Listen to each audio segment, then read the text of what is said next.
এই রান্নাটা আমাদের পরিবারের সবাই ভালোবাসে, সেটা হলো মোচার ঘন্ট। আজ রান্না করেছি চিংড়ি মাছ দিয়ে মোচার ঘন্ট, সাথে কাঁচকলা আলু দিয়ে রুই মাছের ঝোল। কিভাবে রান্না করেছি একটু পরেই সব আপনাদের সাথে শেয়ার করব। নমস্কার, আমি স্বপ্না। দেশ এবং দেশের বাইরে যে যেখান থেকে ভিডিওটি দেখছেন, আপনাদের সবাইকে অনেক অনেক শুভেচ্ছা। স্বপ্নাস ব্লগে সবার আমন্ত্রণ। প্রতিদিনের মতো নতুন একটি পর্ব সাজানোর প্রয়াস করছি আমাদের ঘরোয়া রান্নাবান্না, খাওয়া দাওয়া, এইসব বাস্তব চিত্রগুলি নিয়ে। আশা করছি আপনাদের সবার ভালো লাগবে, তাই অনুরোধ রইল পর্বটি প্রথম থেকে শেষ পর্যন্ত দেখুন।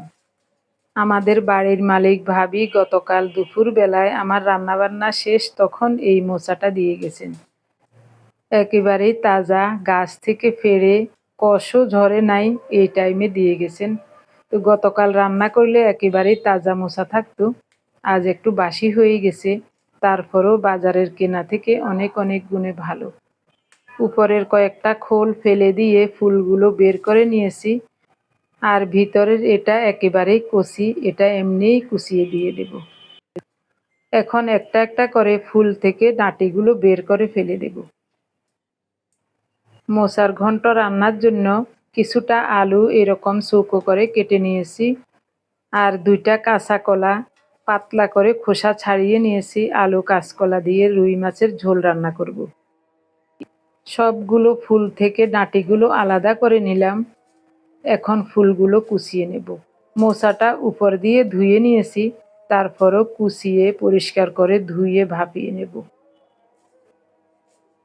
আপনি যদি এই প্রথম আমাদের ভিডিওটি দেখে থাকেন, সম্পূর্ণ পর্বটি দেখার পর যদি একটু ভালো লাগে, আমার অনুরোধ রইল চ্যানেলটি সাবস্ক্রাইব করে আপনার মূল্যবান মন্তব্যটি লিখে জানাবেন।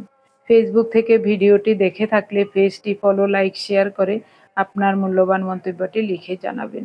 যে কোনো গঠনমূলক মন্তব্য করতে পারেন, কোনো সমস্যা নেই। আমি আপনাদের সকল মন্তব্যের উত্তর দেব। মাথার সাইড একটু কেটে ফেলে দিলাম, তবে এটা একেবারে নরম। এরকম করে কুচিয়ে নিচ্ছি।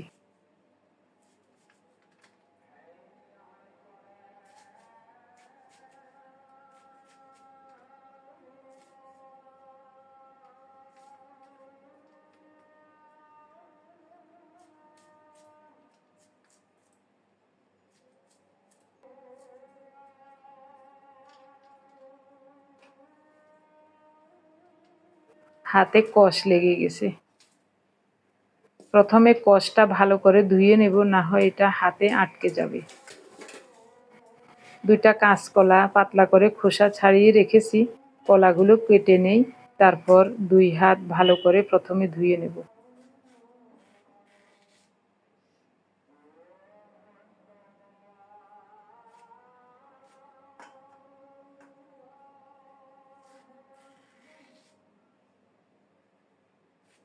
কাটাকুটি হয়ে গেছে, সব কিছু পরিষ্কার করে ধুয়ে রান্না বসিয়ে দেব। নর্মাল জল দিয়ে মোচাটা সিদ্ধ হতে বসিয়েছি। অল্প একটু হলুদ গুঁড়ো, সামান্য একটু লবণ দিয়েছি। ঢাকা দিয়ে সিদ্ধ হতে দেব। এদিকে রুই মাছের ঝোল রান্নার জন্য আলুগুলো লাল লাল করে ভেজে নিচ্ছি। আলু ভাজাতে শুধু লবণ দিয়েছি।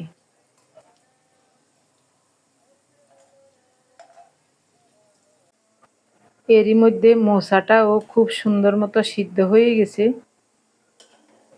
এখন নামিয়ে নেব।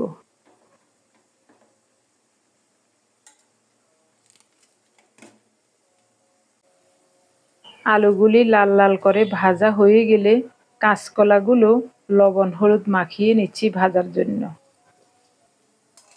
প্রথমে লবণ হলুদ মাখিয়ে খুব সুন্দর মতো ধুয়ে নিয়েছিলাম।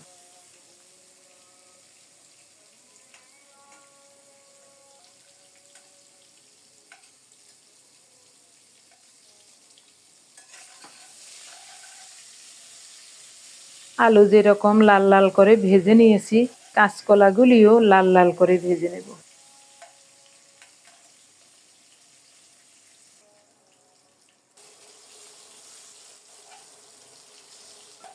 কি সুন্দর ওপিঠটা লালচে হয়ে ভাজা হয়ে গেছে, উল্টিয়ে দিচ্ছি। আমি সব সময় কাঁচকলার উপরের খোসাটা পাতলা করে ফেলি, ওরকম মোটা করে ফেলে দেই না।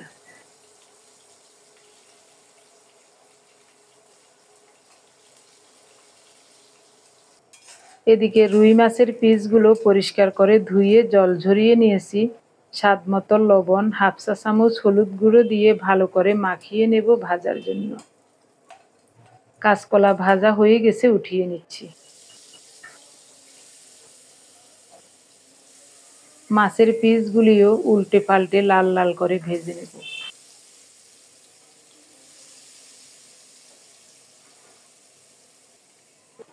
মাছের ঝোলে দেওয়ার জন্য অল্প একটু গোটা জিরা টেলে নিতে হবে। এই চুলায় একটা পাতিল বসিয়ে 3টা এলাচ আর 2 চা চামচ গোটা জিরা টেলে নিচ্ছি। খুব সুন্দর মতো টালা হয়ে গেছে, এখন নামিয়ে নেব।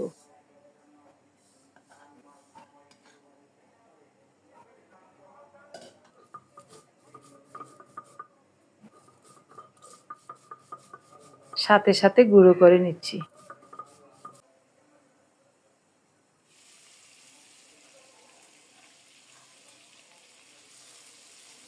মাছের পিসগুলো উল্টিয়ে দেব। ও পিঠটা লালচে হয়ে ভাজা হয়ে গেছে। এই পিঠটাও এরকম লাল লাল ভাজা হলে তারপর নামিয়ে নেব।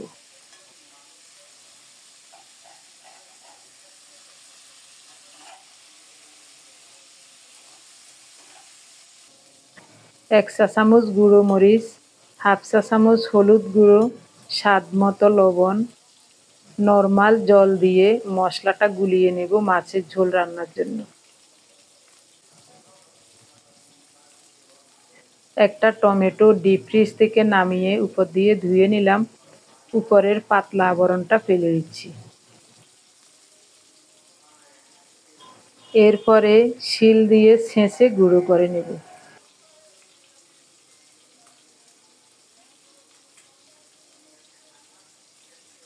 খুব সুন্দর মতো উঠে গেছে।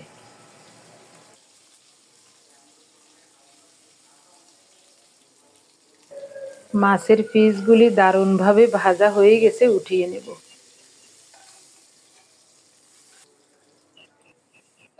এই তেলেই গোটা জিরা ফোড়নে দিলাম, একটা তেজপাতাও দিয়েছি। ফোড়নটা রেডি হলে গোলানো মশলাটা দিয়ে দেব।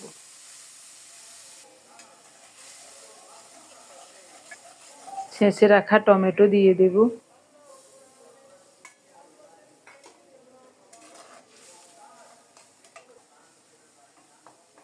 মশলাটাকে নেড়ে চেড়ে খুব সুন্দর মতো কষিয়ে নিলাম। এখন দিয়ে দেব ভাজা আলু আর কাঁচকলা।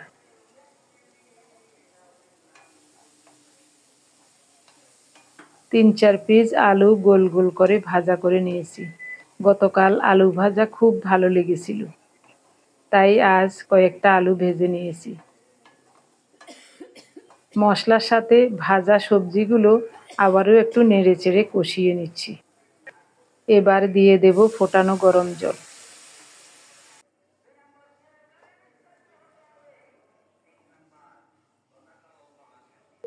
ঝোলটা টকবক করে ফুটে উঠলে ভাজা মাছগুলো দিয়ে দেব।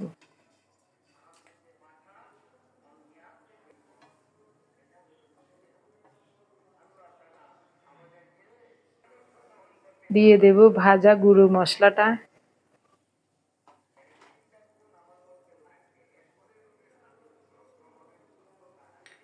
সব কিছু দিয়ে আবারও একবার নেড়ে চেড়ে ঢাকা দিয়ে 4-5 মিনিট রান্না করব অল্প তাপে।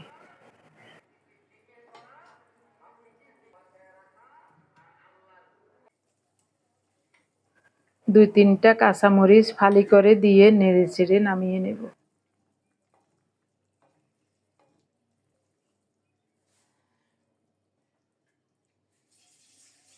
খুব সুন্দর মতো সহজে চমৎকার স্বাদে রান্না হয়ে গেল আলু কাঁচকলা দিয়ে রুই মাছের পাতলা ঝোল। একেবারে পাতলা টলটলে ঝোল, তবে এ ধরনের ঝোল রান্না করলে খুবই চমৎকার হয়। এভাবে একবার আলু কাঁচকলা দিয়ে রুই বা কাতল মাছের ঝোল রান্না করে খেয়ে দেখবেন, খুব ভালো লাগবে। পাটার উপর নিলাম জিরা, কাঁচামরিচ, আদা, দারুচিনি, এলাচ, আর সামান্য কালো সরিষা সব একসাথে মিহি করে বেটে নেব মোচার ঘন্ট রান্নার জন্য। রান্না বসিয়ে দিলাম।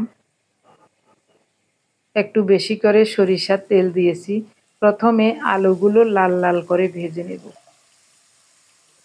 স্বাদ মতো লবণ দিলাম। নেড়ে চেড়ে ঢেকে ঢেকে আলুগুলোকে একেবারে লালচে করে ভেজে নেব। এদিকে চিংড়ি মাছগুলো পরিষ্কার করে ধুয়ে নিয়েছি। এখন বেছে কুটে রেডি করে নেব রান্নার জন্য। আলুগুলি দারুণভাবে ভাজা হয়ে গেছে, উঠিয়ে নেব।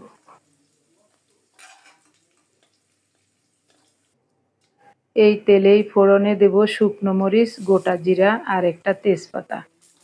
ফোড়নটা রেডি হলে বাটা মশলাটা দিয়ে দেব।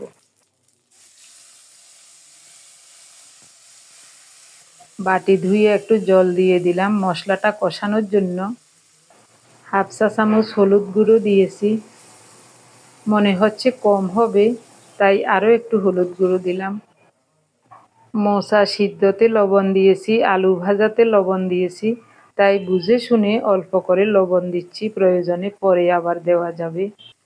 বেটে রাখা একটা টমেটো এবং চিংড়ি মাছগুলি দিয়ে দিলাম। মশলার সাথে চিংড়ি মাছগুলিকেও ভালো করে কষিয়ে নেব। চিংড়ি মাছগুলি আলাদাভাবে কষালাম না, এভাবে মশলার সাথে কষালে আমার মনে হয় স্বাদটা বেশি লাগবে, এজন্যই এভাবে কষালাম। ওদিকে ভাপিয়ে রাখা মোচাটা নর্মাল জলের ধারায় রেখে ভালো করে ধুয়ে নিয়েছি। এখন দিয়ে দেব।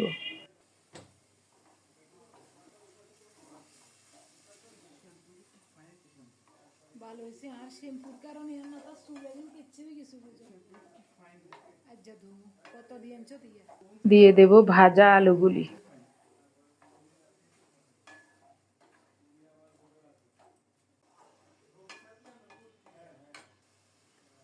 অল্প করে জল দিব ভালো করে সিদ্ধ হওয়ার জন্য।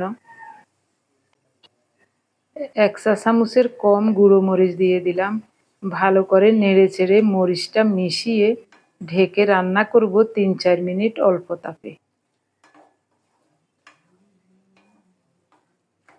মশলা কষানোতে গুঁড়ো মরিচটা দেওয়া যেত, ইচ্ছা করে দিলাম না, এখন দিয়েছি। 3-4 মিনিট ঢাকা দিয়ে অল্প তাপে রান্না করার পর সব কিছু ভালোভাবে সিদ্ধ হয়ে গেছে।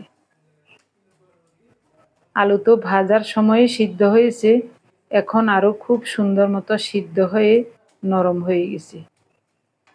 কাঠি দিয়ে একটু চেপে চেপে ভেঙে দিচ্ছি। দারুণভাবে রান্নাটাও হয়ে গেছে। ওনার জন্য বাটিতে একটু মোচার ঘন্ট উঠিয়ে রেখে বাকিটাতে সামান্য করে একটু চিনি দিয়েছি। কোনো রান্নাতে তেমন আমি চিনি ব্যবহার করি না, তবে কিছু কিছু রান্নাতে সামান্য একটু চিনি না দিলে স্বাদটা ঠিক মতো আসে না।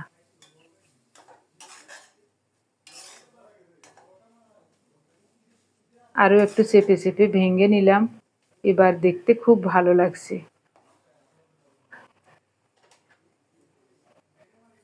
এখন নামিয়ে নেব।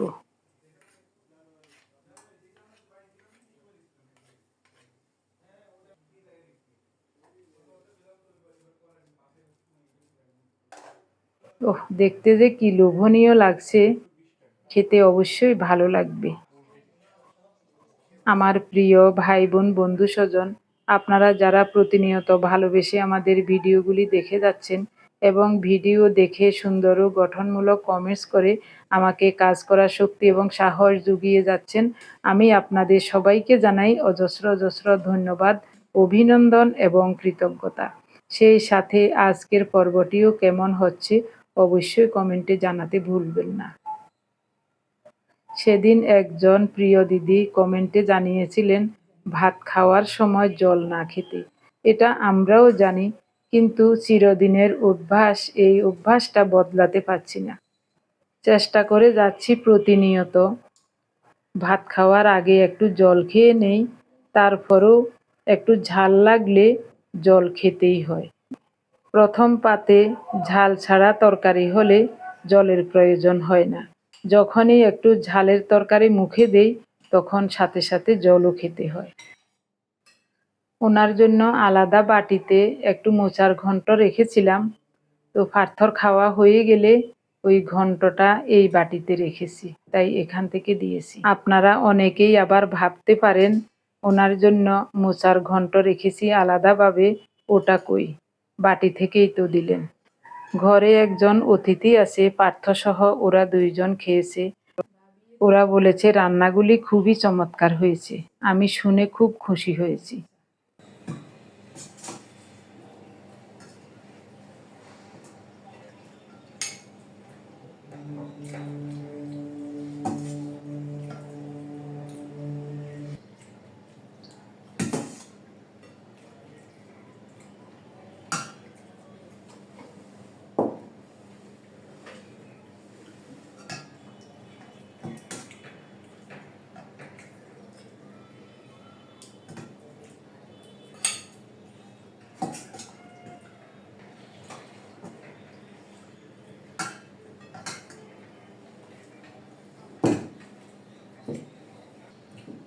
কষ কষ মেলা কষ একবারে সিদ্ধ করে জল ঢালাই দিছি, তোমার একটু রাখি এটাতে সামান্য একটু চিনি দিছি, তোমার সামান্য একটু আলাদা করে রাখছিলাম।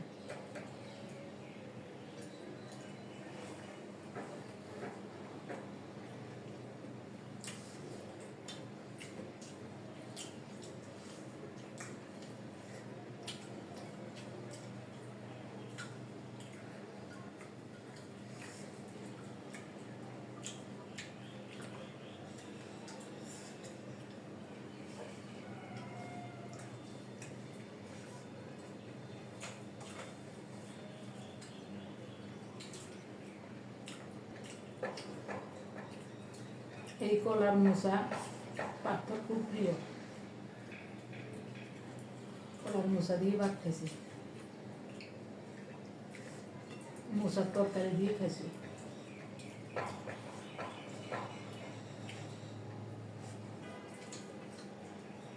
কেমন লাগে? ভালো হয়েছে।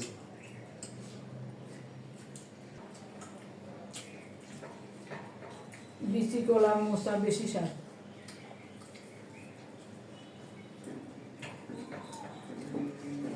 স্বাদ হয়েছে। এসব রান্নাতে একটু চিনি গুড় না দিলে আসল স্বাদ আসে না।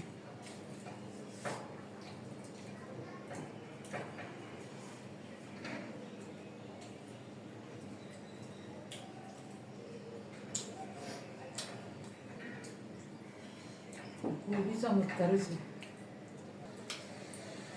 চিংড়ি মাছ দিয়ে রান্না করাতে কিন্তু চমৎকার।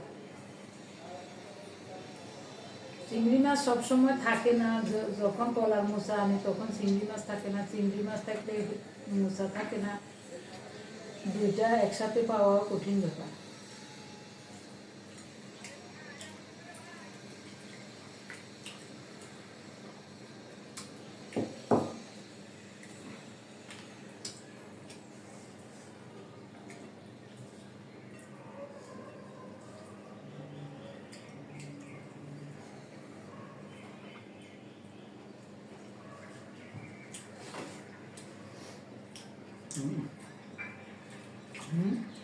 দারুণ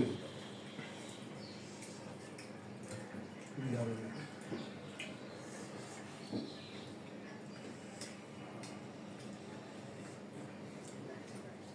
সৃষ্টিকর্তার দয়ায় যখন যাই রান্না করি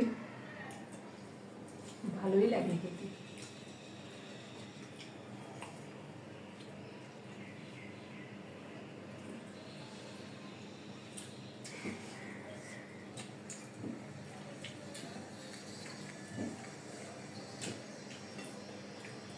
তো কলা মোচা দিয়ে 1 প্লেট খাওয়া হয়ে গেছে।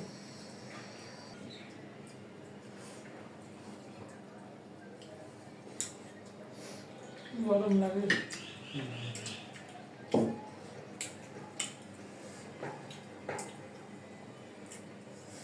কাঁচা কলা লাল লাল করে ভাজি দিছি,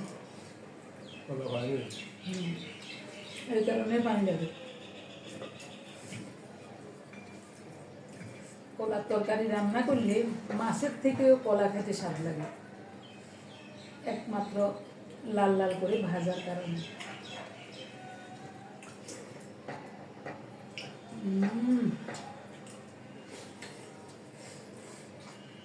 কি চমৎকার হয়েছে গো।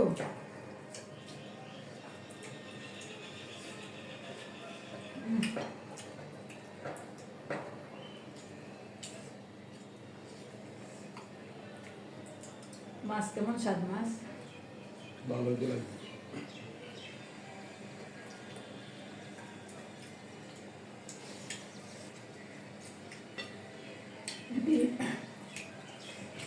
ডিমওয়ালা মাছ মনে করছিলাম স্বাদ অমূল্য, আসলে মাছও স্বাদ আছে।